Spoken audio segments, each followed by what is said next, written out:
Essa é uma série criada com as principais lideranças de capital humano em atuação no Brasil. E nesta manhã eu tenho o prazer de ter a Patrícia Pugas, que lidera a área de capital humano do Magazine Luiza, da Magalu, uma das empresas mais queridas, né, e mais aceleradas desses últimos anos aqui no país. Patrícia, querida, bom dia. Obrigado por estar conosco nesta manhã. Tem que só ligar o microfone, Paty. Eu tinha desativado aqui para não te atrapalhar. Bom Sim. dia, Daniel. Bom dia a todos. Um super prazer estar aqui.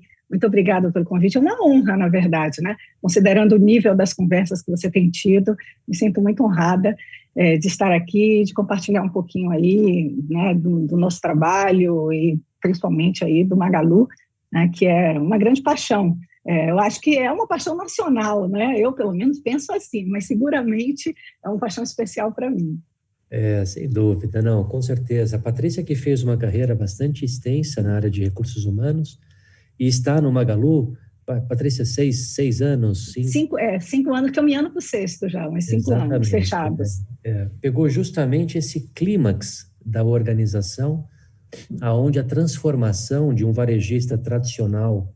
Nós vamos falar sobre essa ambição, né, Paty? Sobre transformar o Magalu no sistema operacional do varejo brasileiro, né? Toda vez que o Fred fala sobre isso, é bastante inspirador, né? Bastante ousado, e sobre isso que a gente vai falar um pouco aqui, né? Mas antes de falar de presente e futuro, eu queria olhar um pouquinho no retrovisor, né?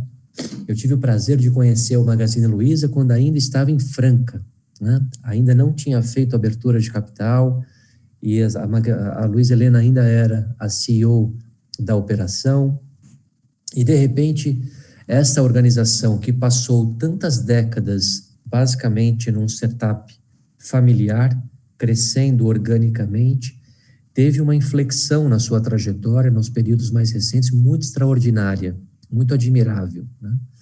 E eu gostaria de te ouvir um pouquinho sobre os elementos críticos, os momentos críticos que, na sua opinião, foram determinantes, desde os princípios, né, até agora, quer dizer, olhando a trajetória da companhia, aonde você acha que foram os momentos bastante especiais que transformaram o Magalu nessa potência do varejo brasileiro que é hoje? Vamos lá, Paty, com você. Vamos lá.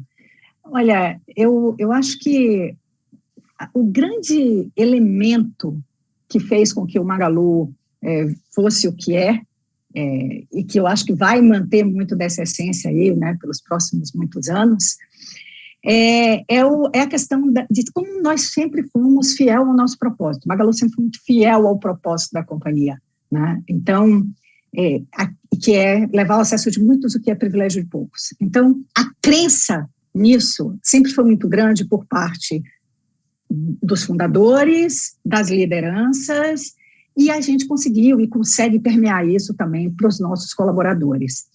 E acho que a crença maior é que não adiantava praticar esse propósito para fora se a gente não praticasse para dentro. Então, levar ao acesso de muitos o que é privilégio de poucos, que resumidamente eu poderia dizer democratizar acessos, ele primeiro deveria ser praticado dentro de casa. Aliás, essa é outra coisa muito forte no Magalu, né? A gente primeiro faz dentro de casa, para depois ir para fora. Então, a questão da democratização, olhando para dentro, olhar um especial para os colaboradores, na aplicação do propósito, inclusive, né? Então, olhar os colaboradores. Então, há muito tempo a gente está nas melhores empresas para trabalhar. Então, isso faz parte do traço cultural do Magalu. Acho que também essa conexão com o propósito terminou fazendo com que o Magalu transformasse, tivesse uma cultura muito forte, uma cultura muito estabelecida. E a cultura estabelecida, ela tem alguns pilares básicos, né? Práticas bem definidas e disciplinadamente executadas. Então, essa é outra coisa que o Magalu tem também, e que acho que foi um elemento muito importante para nos trazer até aqui. E acho que tem uma coisa que é muito pública, assim, que é indiscutível, e toda empresa de sucesso tem, que é uma liderança genuína e inspiradora. E a gente tem uma felicidade, porque a nossa liderança genuína e inspiradora é passada de geração para geração. né? Nós tivemos lá atrás com a tia Luísa, no molde dela, no desenho dela, no tamanho dela, no formato dela, porque era genuíno. Então, as pessoas não precisam ser iguais, elas são diferentes, mas movidas pelo mesmo propósito. Então, foi a tia Luísa, depois a Luísa Helena, né, que tem um jeito todo especial, e eu acho que todo mundo conhece a Luísa, né, muito própria, mas muito genuína. E hoje o Fred, que também é igualmente inspirador e igualmente genuíno, do jeito dele. Então, acho que essa coisa de ter uma liderança forte, genuína, inspiradora também, foi um elemento muito determinante aí para todo o caminho que a gente fez até aqui. É interessante, né, Patrícia? Eu vou fazer uma pergunta dentro da pergunta, né? Porque, assim, a transformação organizacional que o Magalu tem feito nesses últimos anos é uma das coisas mais desejadas, mas também uma das mais difíceis, né, de serem executadas na prática. Quer dizer, sair de um modelo operacional centrado em loja, como loja de, digamos assim, de eletrônicos, né, de eletrodomésticos, etc., né, e de repente fazer um modelo aonde, se eu não me engano, o último número que eu olhei aqui, eram mais de 40 milhões de SKUs, né, disponíveis nos 3 Ps, né, nas várias formas de relacionamento que o Magalu propicia aos seus clientes, né? Quer dizer, é um salto fantástico no modelo operacional, né? Soma-se a isso a sucessão incrível de aquisições de empresas um pouco maiores, mas também de muitas empresas menores, né? Com nichos, desde logística até educação, serviços financeiros, quer dizer, são muitas combinações, né? Então, a minha segunda pergunta dentro dessa primeira pergunta é: o nível de complexidade da organização, do momento da tia Luísa liderando as lojas Magazine Luiza para o atual modelo do Magalu, é um negócio incrível, inacreditável de complexo, né? Então, na sua opinião, assim, quais foram os elementos que fizeram com que a organização consiga lidar com tanta complexidade? Quer dizer, você citou a questão das lideranças, você tem aí um farol, uma questão de valores muito forte na figura da Luísa Helena e também na visão contemporânea do Fred, né? Porque o Fred, ele é produto da sua geração, né? Que olha para este legado e consegue enxergar nele uma plataforma para outras possibilidades, além do modelo tradicional, né? O que mais te chama a atenção, Patrícia, nessa organização? Eu acho que uma visão estratégica muito clara. É impressionante quando a gente conversa com o Fred, que é hoje quem toca a principal liderança executiva dentro da companhia, né? Mas é impressionante quando você conversa com ele e você vê a clareza de visão que ele tem sobre a estratégia, sobre onde ele quer chegar, sobre o que ele precisa fazer para chegar, né, sobre o que nós precisamos nos organizar para chegar. Então, ele tem uma visão estratégica impressionante.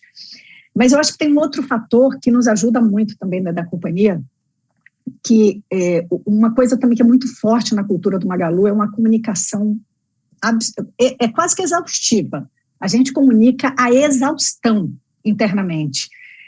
Isso gera uma questão de um alinhamento muito forte, porque não adianta você ter uma visão estratégica enorme e estar lá em cima, fechada, numa caixinha. É difícil, você precisa de muita gente para executar, em especial numa empresa do tamanho do Magalu. E não é só para executar, você precisa para co-construir, precisa de colaboração, né? Hoje, cada vez mais, eu acho que a gente exercita um pouco daquele paradoxo socrático, né? Só sei que nada sei. E não é porque a gente não sabe, é porque todo dia tem algo novo, e algo novo para aprender, e algo novo para fazer. E eu acho que essa combinação de uma visão estratégica muito forte, genuína e alinhada a valores, e alinhada a propósito, e que faz com que você não se desloque, porque você tem um norte maior, que é o seu propósito. A sua visão estratégica sempre vai andar por ali, você não fica alternando visão. Então, isso eu acho que é muito forte. E essa questão de uma comunicação exaustiva dentro da companhia, a gente fala de coisas, a gente comunica coisas do Magalu que eu acho que as pessoas estranham, não é possível, né? Nós temos rotinas de práticas culturais e rotinas de práticas de comunicação, onde a gente fala de resultado o tempo todo, de que foi, do que vai, dos projetos, e fala com a companhia inteira, né? Isso faz com que tenha um alinhamento muito forte da organização, para que eles sejam muito mais que braços, eles também sejam cabeças. Foi o que eu falei da co-construção. E da crença, né? Eu acho que quando as pessoas entendem muito bem por que elas estão fazendo o que eles pediram para fazer, isso ganha uma força absurda. E para casar com tudo isso, eu acho que uma coisa que foi muito determinante também foi algo que nós implantamos mais recentemente, tem exatamente com a minha chegada, aliás, foi um dos meus grandes desafios, que é estruturar um modelo de gestão, organizar, partindo do propósito, chegando em estratégias, quebrando em objetivos, em metas específicas, endereçando essas metas para as pessoas corretas, sempre de forma colaborativa e compartilhada, para que a gente chegue na estratégia. Então, eu acho que essa organização e essa clareza, né, de onde se quer chegar, do como se quer chegar e do que cada um tem que fazer para chegar, nos ajudou muito nesse processo de transformação, de redirecionamento e nesse crescimento exponencial que a gente teve aí nos últimos anos. Incrível, né? Patrícia, aproveitando que eu estou com você aqui hoje, assim, uma das questões que eu mais tenho pesquisado hoje nas grandes organizações, falava sobre isso a semana passada, inclusive, com outros executivos, é esse chamamento da sociedade civil para o posicionamento empresarial em causas relevantes. Então, por exemplo, a questão de diversidade e inclusão é uma agenda que tem ganho tração, tem ganho um momento muito importante. Toda a questão relacionada ao meio ambiente, em especial no Brasil, a questão de floresta amazônica, mas não só isso. Por exemplo, tem toda a questão de aquecimento global, despoluição dos oceanos, não é? A questão, eventualmente, de responsabilidade, de transparência com a sociedade e no relacionamento com o setor público. Então, todas essas regras de contabilidade, de auditoria, de governança, e muito estimulado por todo o movimento que a ONU fez pelas ODS, né, pelas 17 ODS, e isso tem ganho uma onda muito grande. Então, um dos maiores desafios hoje é justamente o protagonismo, né, o posicionamento das organizações em temas que interessam para a sociedade civil, né? E a Luiza Helena é uma campeã de audiência nessas temáticas, né? Então, ainda nessa primeira pergunta, quando a gente fala de relevância para a sociedade, o Magazine Luiza conseguiu, de alguma forma, se posicionar na sociedade como marca, como organização, muito além do mundo dos negócios. Muito centralizado, inclusive, na própria figura da Luiza Helena, que faz isso muito bem, né? Como é que é esse processo de gestão, esse processo de vivência genuína de uma líder, dona, né, acionista, chair of the board, né, e eventualmente tratando de temas que vai desde o Mulheres do Brasil até Unidos pela Vacina e passando por diversas outras temáticas. Por exemplo, você liderou uma das iniciativas mais marcantes deste ano, que foi justamente o programa voltado exclusivamente para negros, né? Um programa que foi muito criticado, inclusive, né, por alguns setores da sociedade e depois, claro, também defendido pela maioria, né? Então, como é que tem sido essa questão de posicionar a organização na relevância para a sociedade civil, além das questões eventualmente relacionadas ao mundo dos negócios, digamos assim? A Luiza é realmente ela é hoje extra-fronteiras, né? Ela vai muito além do Magalu, e principalmente quando ela passou a ser presidente do conselho, saiu da atividade executiva, ela realmente passou a se dedicar mais, porque ela sempre teve um compromisso social muito forte, mas ela passou a se dedicar muito mais ativamente ainda a essas causas. E, inevitavelmente, ela carrega o nome do Magalu, porque é uma coisa que, por mais que ela seja a Luísa, além do Magalu, até porque ela, embora presidente do conselho, a gente tem toda uma estrutura, inclusive uma liderança executiva fortíssima, que é o Fred. Mas ela não tem como desconectar, é junto e misturado, e a gente entende isso, porque é para dentro também. E isso talvez seja um dos componentes mais interessantes, porque há um reforço mútuo. Na medida em que ela leva para fora as ideias e ações, muitas vezes, dela, ela está carregando junto o Magalu, para dentro tem o mesmo impacto, porque mesmo a gente olhando ela de fora, a gente se motiva para fazer internamente. Então, é uma coisa meio que junta e misturada, e que até aqui tem funcionado super bem nesse sentido, né, da inspiração. E acho que, de novo, eu acho que vou ficar chata de falar, e normalmente eu fico nas minhas conversas, porque eu vou voltar para a história do propósito, né? Porque, no fim, eu acho que, assim como a gente pode usar muitas formas de chegar lá, mas a visão estratégica é bem definida e lhe direciona, e a gente não escapole dela, em relação ao propósito é a mesma coisa. A gente pode achar muitas formas de chegar lá, mas o propósito é único, é bem definido e a gente não escapa dele. Então, toda essa ação social, que sempre foi um traço muito forte, virou moda, né? Aliás, o Magalu sempre foi uma empresa à frente do seu tempo nesse sentido, porque hoje é moda, né? As ESGs e tal, mas era algo que a gente já fazia instintivamente, né? E é verdadeiro. Nós não somos perfeitos, longe de sermos, né? Temos diversos problemas, diversos erros, mas a intenção e a motivação, ela é muito genuína e muito ligada a essa questão do propósito. E, para nossa sorte, o nosso propósito nunca foi mais atual, né? Porque democratização de acesso é o que hoje todo mundo busca de alguma forma, é o que hoje as empresas ou buscam ou deveriam buscar. Está na pauta das empresas. Algumas conseguem fazer mais naturalmente, outras vão ter mais dificuldade, mas já sabem que é o caminho, né? Então, acho que está tendo aí um movimento forte nesse sentido. Vamos falar de cultura, Patrícia. A gente falamos aqui de propósito, né? Mas vamos falar dos traços culturais, né? Eu tive o privilégio de, em algum momento, já faz alguns anos, inclusive testemunhar, né? Alguns rituais de vendas, né? Até na loja, né? A famosa reunião de segunda-feira, né? Não sei se ainda é segunda-feira, mas a famosa roda, né? De segunda-feira, com alguns rituais bastante genuínos, específicos, e que, aos olhos de uma cultura exógena, eventualmente, há um estranhamento. Nossa, olha só que ritual diferente, né? Então, eu queria te ouvir um pouquinho com relação aos traços culturais. Quer dizer, se a gente pudesse explicar o Magazine Luiza em poucas palavras, do ponto de vista de cultura, quais seriam essas características bastante evidentes desta organização? Eu acho que as características mais evidentes do Magalu, e para entender, é só ler nossos valores, né? Eu acho que a gente consegue traduzir perfeitamente o que nós somos em poucas palavras nos nossos valores.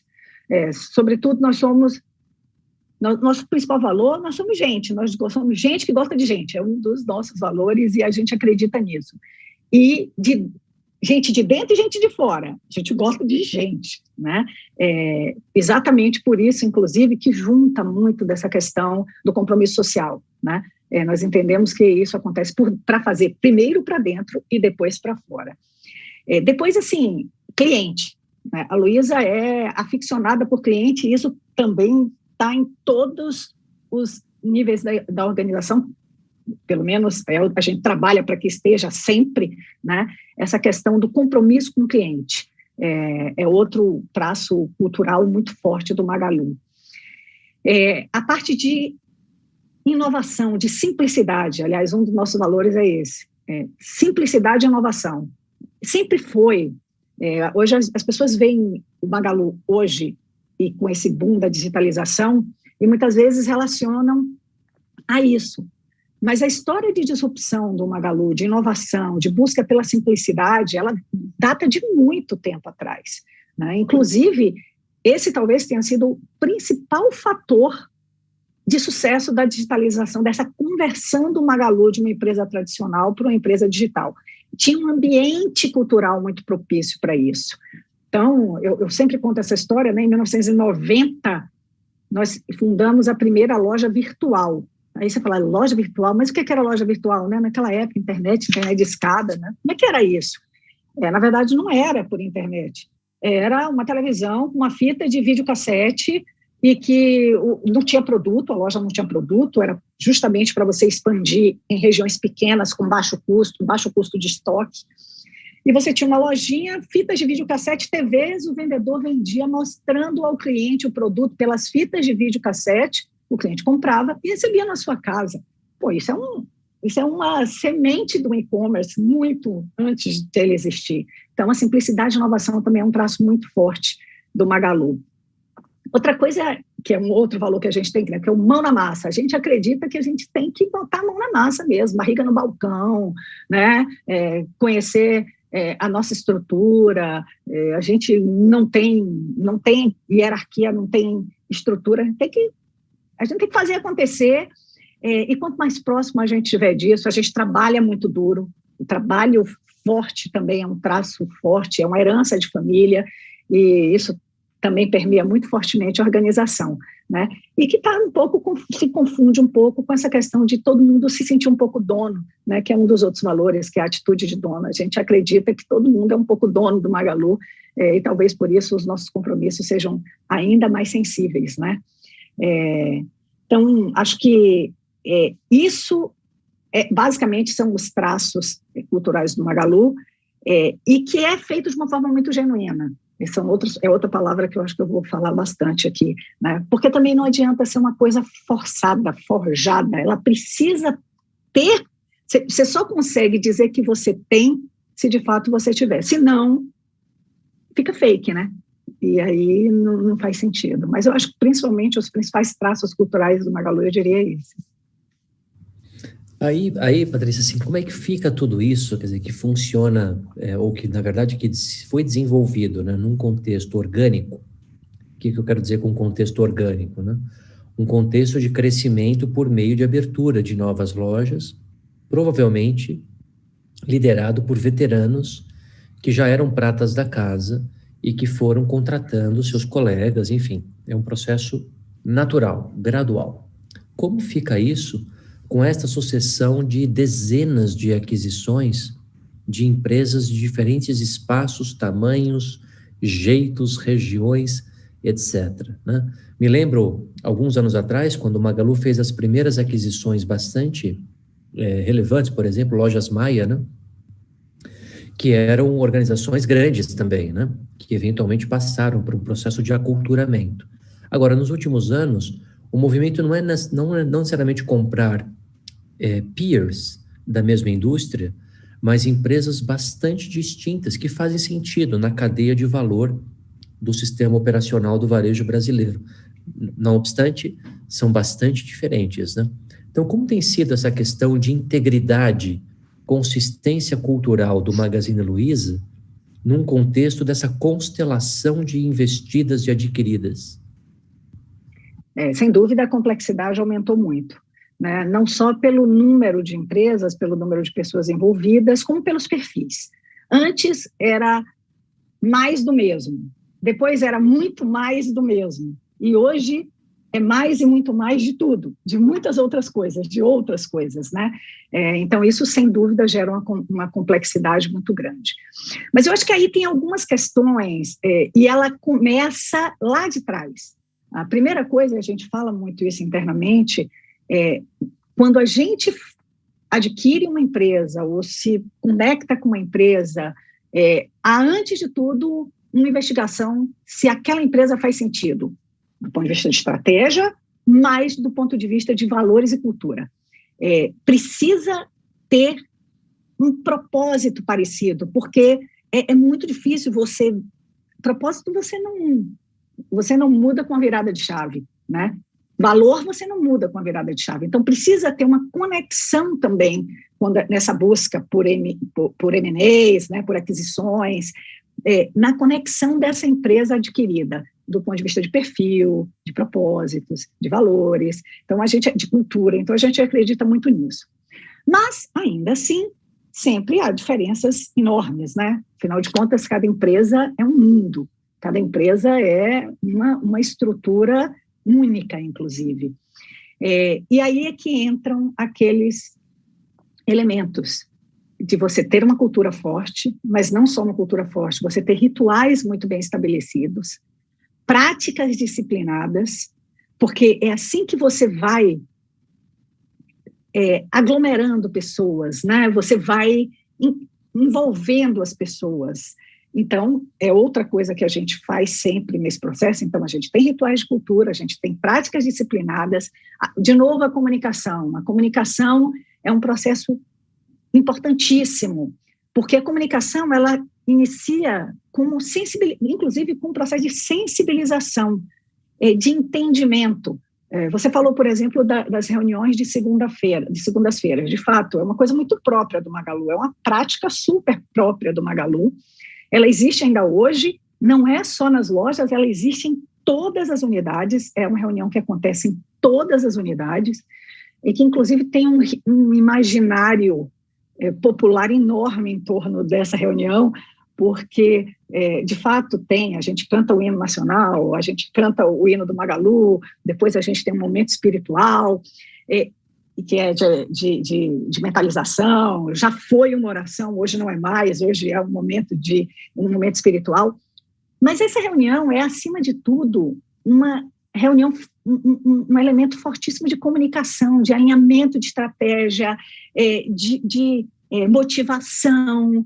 Então, tudo isso se reforça muito, e esses novos times vão entrando nesses processos e vão se aculturando e de uma forma mais célere, exatamente por conta dessa disciplina, né, que a gente tem nessas nossas práticas. E outra coisa também que a gente procura manter muito a cultura dentro da companhia, não só no processo de aquisição, mas também nos processos de crescimento acelerado que a gente está vivendo, é buscar também fazer um recrutamento muito assertivo. E aí o recrutamento assertivo, no nosso ponto de vista, é recrutar pessoas que tenham fit cultural, acima de tudo. Porque a parte técnica você consegue endereçar. A parte de crença, a parte de valores, de propósito, de alinhamento, é muito mais difícil. Então, a gente busca, assim como a gente busca nas aquisições, empresas que tenham esse fit, nos nossos processos de recrutamento, nós também buscamos. Inclusive, nosso recrutamento é feito com base nisso, né? A gente faz nosso recrutamento com base em valores, exatamente para garantir, ou tentar garantir, né? Recrutamento é uma coisa... vale umas 3 conversas mais dessas só sobre isso, mas a gente tenta garantir através desse recrutamento feito através de valores. Bacana. Eu vou continuar no tema M&A, no tema aquisições, né? Mas agora não falando só de cultura, do desafio cultural e até de retenção de talentos, né, Patrícia? Porque, assim, de fato, parte dessas organizações que estão sendo compradas hoje, elas têm, imagino eu, quer dizer, grande parte do seu valuation, digamos assim, são os times, né? São os times destas organizações que fazem coisas que, eventualmente, o Magazine Luiza precisa aprender e incorporar, né? Mas, além dos aspectos intangíveis, tem as questões mais concretas, as questões mais estruturais, né? Você citou, alguns minutos atrás, um dos teus primeiros desafios em montar um sistema de gestão com desdobramento de metas, de objetivos que, de fato, fizesse sentido com as diretrizes estratégicas, né? Então, se a gente pegar este elemento, o modelo de gestão, desdobramento de metas, mas ampliar, né, extrapolar para estruturas, processos, governança, sistema de informações, etc.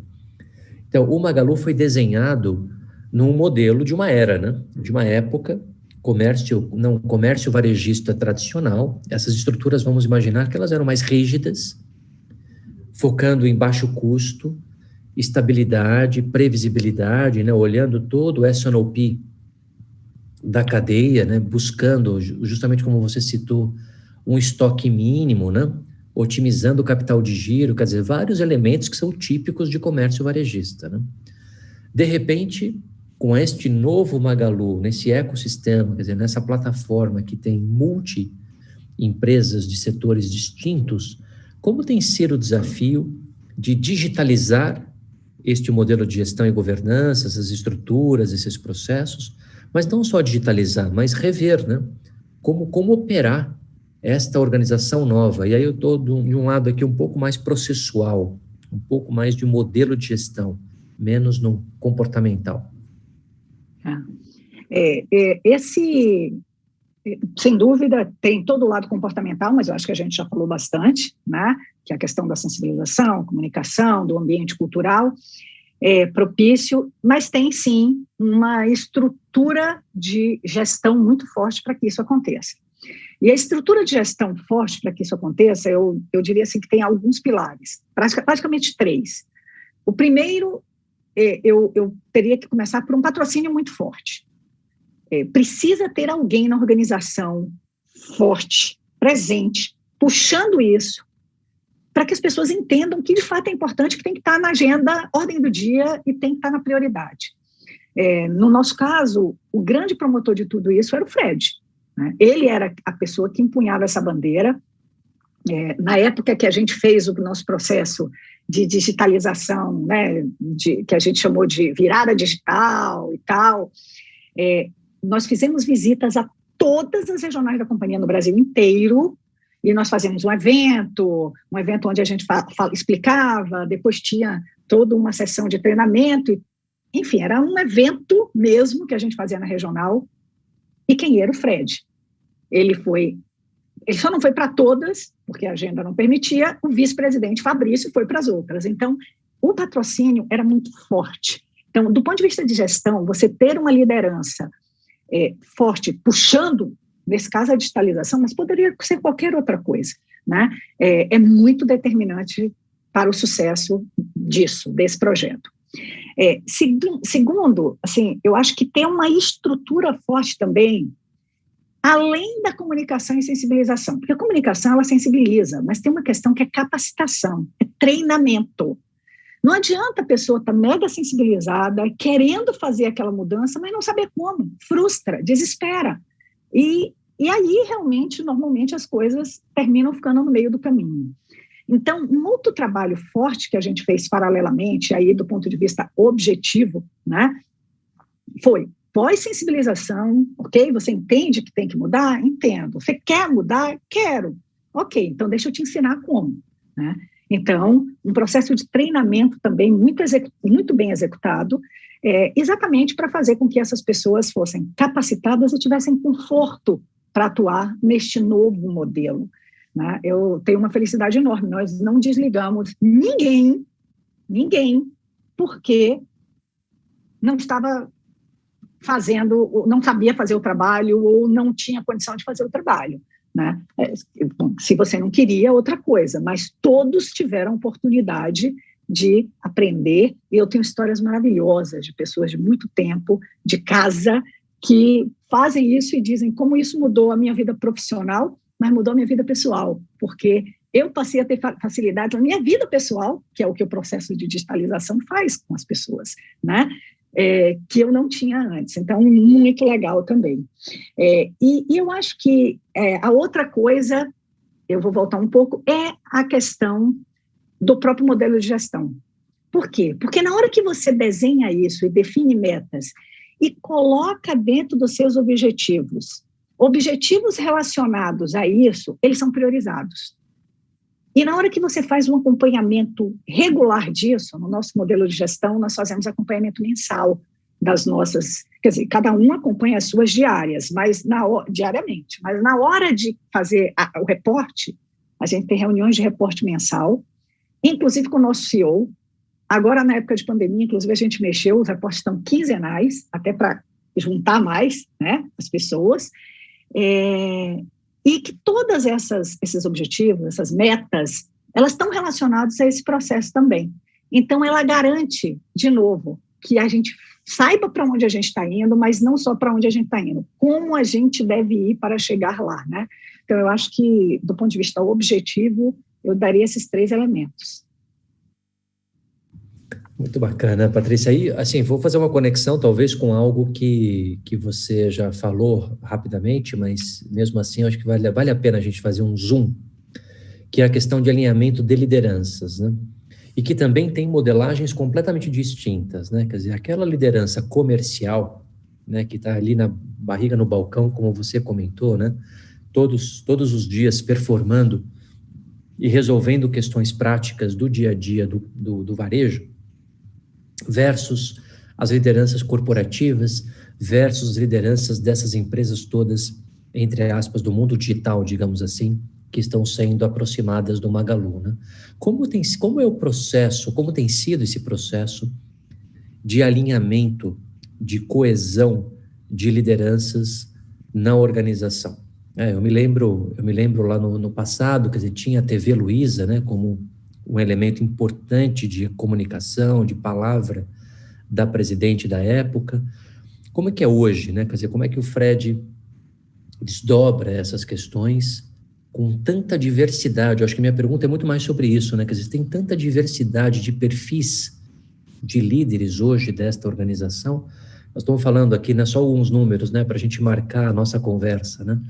O Magalu fechou ano passado com 44 bilhões de vendas, um crescimento de 60%, né, na pandemia. Um negócio, assim, incrível, né? De uma geração de caixa de 3 bilhões de reais, né, na pandemia. Quer dizer, então, numa das maiores crises econômicas, de repente o Magalu foi anticíclico, né, digamos assim, né? Então, o que te chama a atenção, Patrícia, nesse alinhamento dessas lideranças em contextos tão distintos assim? Eu acho que a gente tem a consciência de que o mundo mudou, de que as pessoas mudaram, de que as perspectivas mudaram, é muito relevante, né? Por que eu digo isso? Não adianta você, às vezes, também querer ficar resguardando práticas que já não fazem mais sentido, né? Então, eu acho que ter essa consciência, o mundo mudou, as pessoas mudaram, a organização mudou.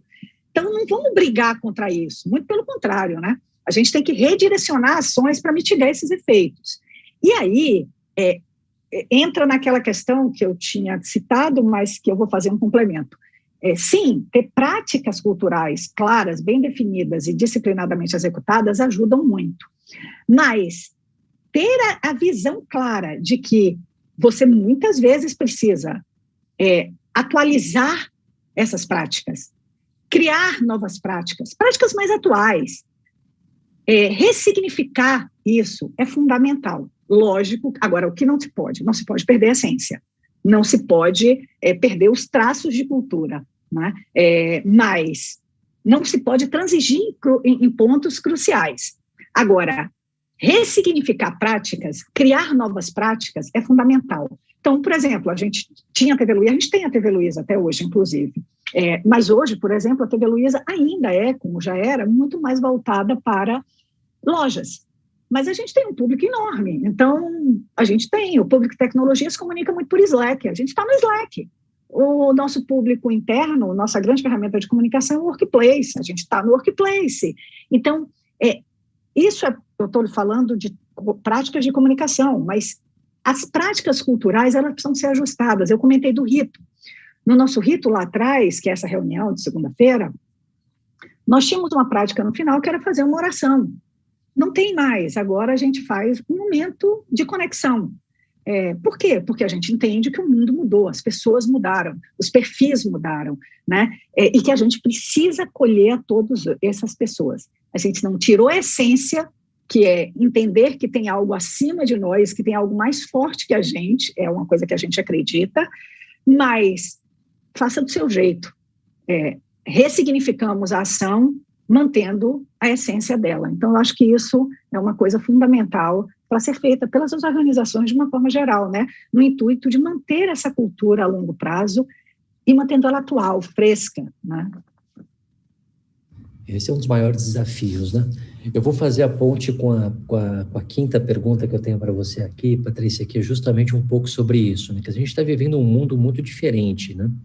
Em relação ao mundo onde o Magazine Luiza começou a sua trajetória empresarial, né? Quer dizer, a questão da oração, por exemplo, acho que ela é um dos elementos, né, que marca justamente isso, que é a maior pluralidade, né, a maior diversidade de estilos, opiniões, etc., né?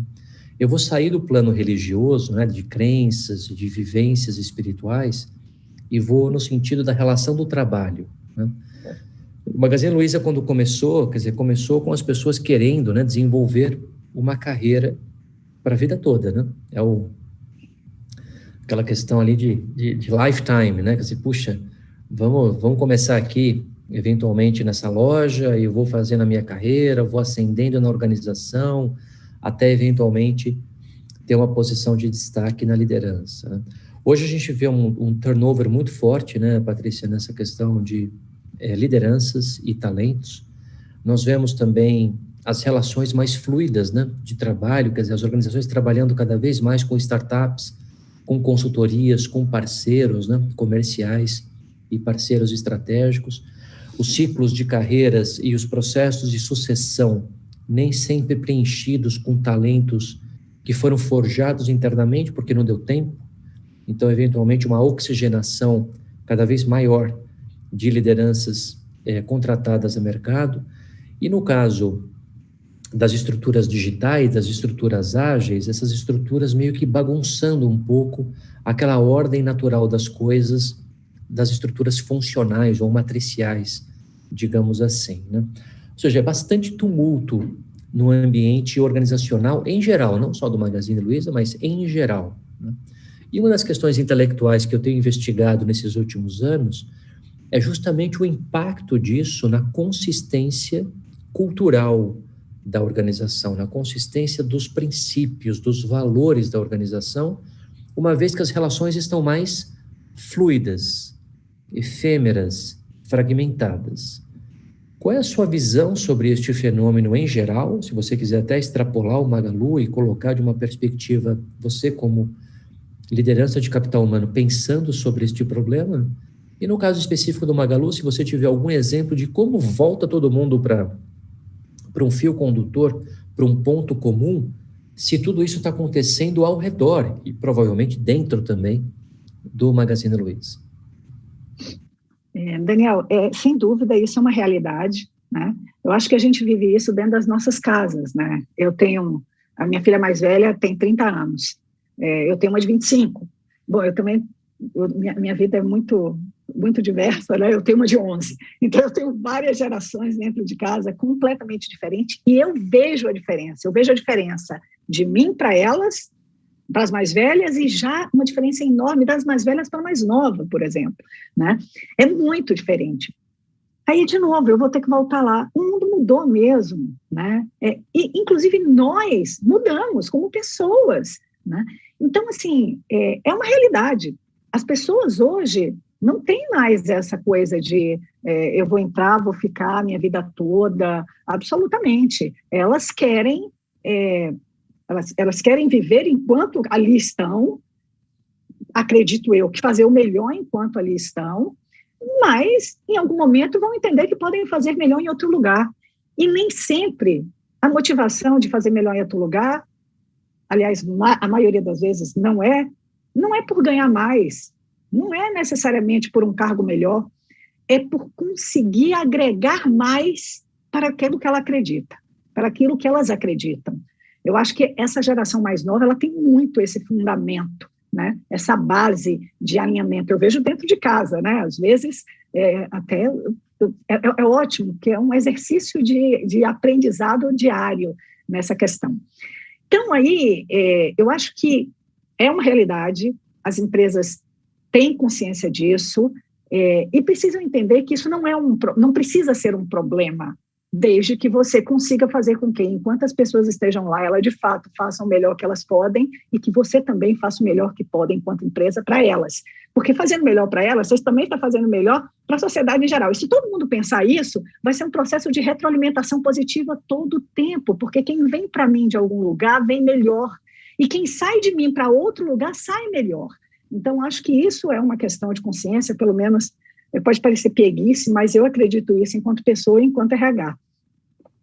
Agora, acho que uma das coisas que pode mitigar isso é, primeiro, você contratar da forma mais alinhada que você puder. E aí eu volto na questão do fit cultural, né? Eu acho que cada vez mais as empresas têm que buscar contratar pessoas alinhadas à sua cultura, às suas crenças, para onde elas querem chegar. Porque provavelmente não serão mais 10, 20 anos, mas serão 5 anos intensos, né? 3 anos maravilhosos. E eu acho que é isso que vai contar muito nesse sentido. Então, contratar pessoas que acreditam no que você acredita, no projeto que você acredita, na construção que você está fazendo. Então, acho que isso é uma coisa fundamental. E acho que inspirar, né? A gente falou muito dessa questão do ESG lá atrás, a gente chegou a comentar aqui rapidamente. Isso, por exemplo, é algo que eu vejo que tem que realmente estar na pauta das organizações, porque eu percebo que as pessoas hoje não querem estar em empresas simplesmente para ganhar algum dinheiro, elas querem estar na empresa para construir algo a mais, e quanto mais essas empresas oferecerem isso, mais alongamento nessa relação você vai ter, mais intensidade nessa relação você vai ter. Agora, é de fato um fenômeno. Lá atrás, quando meu pai fez faculdade, basicamente eram 3 cursos, né? Medicina, Direito e Engenharia. Quando eu fiz faculdade, esses cursos tinham se ampliado um pouco, né? Já tinha administração, era processamento de dados, coisas assim.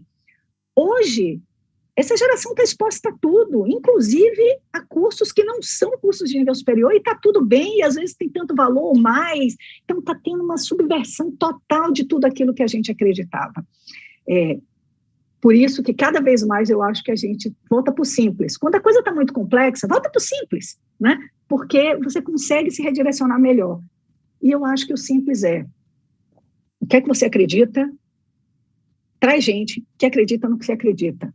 Isso vai ajudar bastante a chegar lá mais rápido e de uma forma mais leve, né?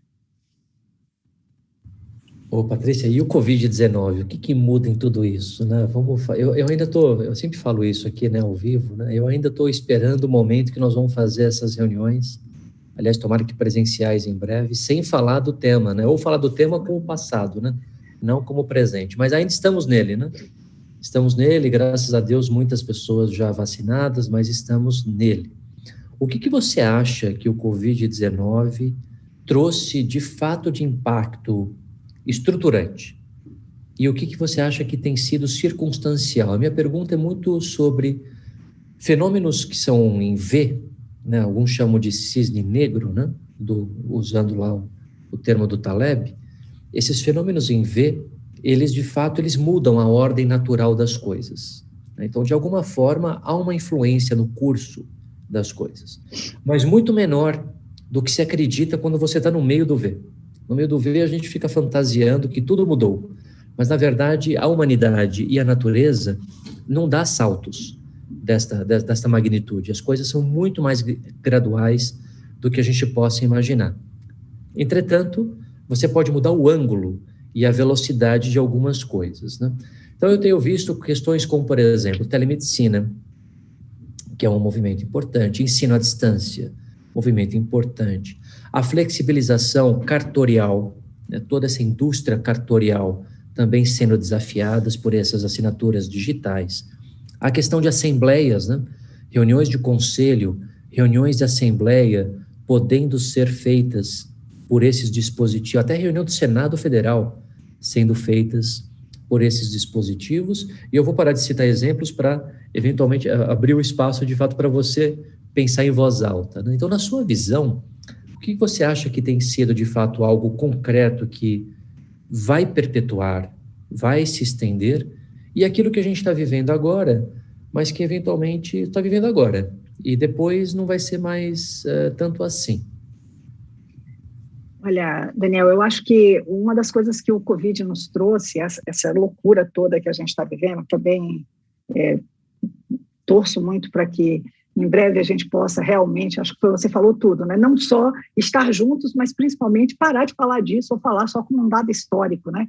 como quase que uma experiência bizarra, né? Aquela coisa assim, se lembra daquela época, né? Uma coisa assim muito louca. Mas eu acho que a coisa que ele mais deixou para a gente foi, pelo menos para mim, e eu percebo isso também de uma forma generalizada, assim, foi uma certeza de que tudo pode mudar. E pode mudar rapidamente, sem aviso prévio, de uma hora para outra. Sabe, a volatilidade do mundo, tal mundo VUCA, eu acho que nunca foi tão colocado em prática. Quando veio isso tudo, de um dia para o outro, a gente teve que todo mundo correr para casa, se ajustar, quem tinha home office não tinha, passou a ter, e tinha estrutura digital para trabalhar, e tinha que criar, aquela loucura que foi. Então, essa certeza de que tudo pode mudar, e muda rapidamente, e sem aviso prévio nenhum. Mas veio uma outra certeza muito legal também, que é a certeza também de que a gente sempre pode achar um caminho, uma solução, pode achar uma outra forma de fazer. E olha que coisa, que existem coisas que podem ser feitas de forma muito mais simples que a gente fazia. Você citou algumas delas. Essa é uma certeza. A gente vivia em paradigmas, né? Não, isso não pode. Não, isso não pode. E a gente descobriu que pode, porque ela precisou ser feita. E quando a necessidade impera, não tem nada mais determinante do que isso. Então, a gente descobriu que as coisas podem ser feitas de outras formas, e que tem coisa que a gente nem precisa fazer, né? A gente descobriu que tinha um monte de coisa que a gente fazia e que nem precisaria fazer. Então, eu acho que essa reflexão geral, e aí ela passa nos aspectos pessoais. Eu acho que cada um fez a sua reflexão pessoal, né, de coisas que fazia, não precisava fazer, ou coisas que fazia de uma forma e podia fazer diferente. Mas a gente fez também no mundo corporativo. Então, acho que tem uma série de coisas aí que a gente foi redirecionando. Eu acho que outra coisa que ficou muito forte nessa pandemia, e essa eu confesso a você que eu peço todos os dias, mas na minha crença, né, pelos caminhos da minha crença, eu peço todos os dias que ela fique mesmo, que é um olhar mais empático, é um olhar mais humano. Eu acho que a gente começou a ver a pessoa, mais a pessoa do que o profissional. Aí eu já vou entrar também nas relações profissionais. A gente passou a entender a pessoa de uma forma, inclusive na fragilidade da sua intimidade. Porque não tem nada mais frágil para a gente do que a nossa intimidade. E o Covid trouxe uma proximidade muito grande, porque trouxe as pessoas para dentro da nossa casa, a gente entrou na casa das pessoas, né? Então, isso também foi um componente muito forte, mas que terminou também trabalhando essa questão mesmo da empatia, que eu acho que é muito forte. Eu acho que, assim, muita coisa veio para ficar, de fato, mas, assim, eu acho que a gente vai precisar encontrar a medida certa. E se você me perguntar, você acha que tem alguma coisa que é passageira? Eu acho que o passageiro é o exagero. Tudo vai ficar, a gente só vai precisar achar a medida certa. Então, hoje, a gente está em mais home do que office, né? A gente está total. A gente vai ter que achar um equilíbrio, mas o home office veio para ficar, não tem como. A questão da flexibilidade, não tem como, a gente vai ter que buscar isso, né? Isso cada vez mais forte. Então, acho que o que a gente vai precisar mesmo é achar o equilíbrio. Como é que a gente pode ser próximo, estar presente, criar vínculos, perpetuar cultura, alinhar lideranças e times nesse novo formato, porque o formato veio para ficar, ele só vai precisar achar o ponto de equilíbrio. Como tudo, né? Tudo vai lá, o pêndulo vai lá para frente, depois volta para o equilíbrio. Eu acho que a gente vai ter que achar um equilíbrio, porque eu não tenho dúvida que o que veio para ficar. Ele pode só estar exagerado agora, a gente só vai ter que achar o ponto certo. É muito legal você ter falado de empatia, né? Eu também torço bastante para que essas questões continuem, né, Patrícia? Assim, a quantidade de doações, né, de pessoas que não faziam doações, né, as agendas filantrópicas, né, que a pandemia acabou nos trazendo, foi muito, muito interessante. Tomara que tenha sido, de fato, um despertar para esta agenda de maior impacto das organizações e das pessoas, né, na sociedade. Bom, você acredita que chegamos aqui ao final, estamos perto das 9 horas, né? Você em casa, eu aqui na BMI, de fato foi mais uma vez sempre um prazer te reencontrar. eu vou te pedir, então, para você colocar as tuas considerações finais, e aí eu faço o encerramento aqui do nosso encontro. Legal. Bom, foi um super prazer, como sempre, bater um papo com você é uma delícia. Espero que, né, tenha sido produtivo aí também para quem nos ouviu. Eu sei que a sua audiência é grande, né, então eu espero que eu tenha conseguido contribuir. E assim, Daniel, eu acho que a gente precisa trabalhar muito forte como RH, principalmente como RHs, né? Eu sei que a gente tem um público muito mais amplo que isso, mas o nosso grande foco é esse, em alguns pontos que cada vez mais serão mais importantes. Né? Então, aí eu vou falar um pouco da priorização da saúde física e emocional, né? Eu acho que isso é um tema muito sensível, as organizações têm que olhar para isso, olhar com muito cuidado, a questão da flexibilidade, da pauta ESG, porque é nisso que as pessoas estão voltadas, de buscar ambientes colaborativos e uma comunicação fluida e exaustiva. Então, eu acho que essa pandemia toda e esse momento todo que a gente está vivendo, eu acho que tem nos voltado para isso. E com muita felicidade eu trabalho numa empresa que, mais do que me pede isso, me estimula isso, me cobra isso. Mas, infelizmente, a gente sabe que nem todos são assim. Então, acho que como RHs também a gente tem essa missão de trazer essas pautas, caso elas ainda não estejam em voga, para que elas sejam discutidas. Afinal de contas, eu acho que é isso que as empresas, as pessoas querem das empresas, quer como clientes, como stakeholders de uma forma geral, né, quer como investidores, inclusive, os shareholders, mas também como colaboradores, né, que a gente não faz nada sem eles. Então, acho que essa é uma mensagem importante. E, mais uma vez, muito obrigada, é um super prazer. Eu aprendi um monte aqui também, né, nas conversas com você a gente sempre aprende. Então, muito obrigada por esse momento. Eu que agradeço, eu que agradeço, Patrícia.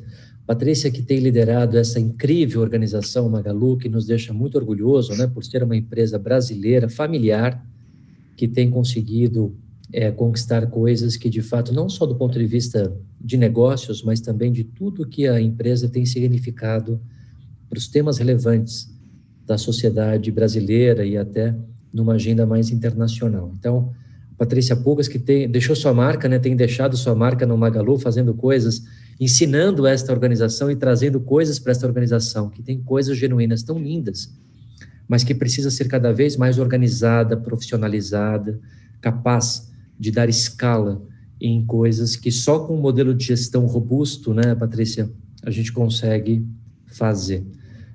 Também gosto muito da agenda da Patrícia em temas que são ainda de vanguarda, né? Como, por exemplo, o programa que você fez exclusivamente para a etnia racial. Essa é uma coisa muito importante, né? Quer dizer, essas grandes marcas estarem nesta agenda. Então, muito legal o Magalu ter feito isso, dentre tantas outras coisas, né? Agora esse movimento Unidos pela Vacina, o movimento de proteção à mulher contra a violência doméstica, quer dizer, são agendas muito necessárias para a nossa sociedade. E democratizar o acesso, que propósito lindo, né? Propósito muito lindo, e eu fico muito feliz de ver você liderando a área de capital humano dessa empresa que a gente gosta tanto. Foi um prazer, mais uma vez, a gente estar junto nessa manhã. Boa semana para você, e para aqueles que não nos assistiram presencialmente, ao vivo aqui, na nossa transmissão, saibam que este capítulo do High Tech e High Touch ficará disponível na nossa biblioteca, nas nossas redes sociais, tanto no YouTube como nas outras redes sociais, e principalmente, né, Patrícia, estaremos num livro que será distribuído gratuitamente para todas aquelas organizações que quiserem implementar e aprender com as melhores práticas de capital humano feitas pelas grandes empresas do país. Obrigado, querida, mais uma vez. Bom dia a você. Bom dia, Daniel. Se cuidem todos. Até mais. Tchau, tchau.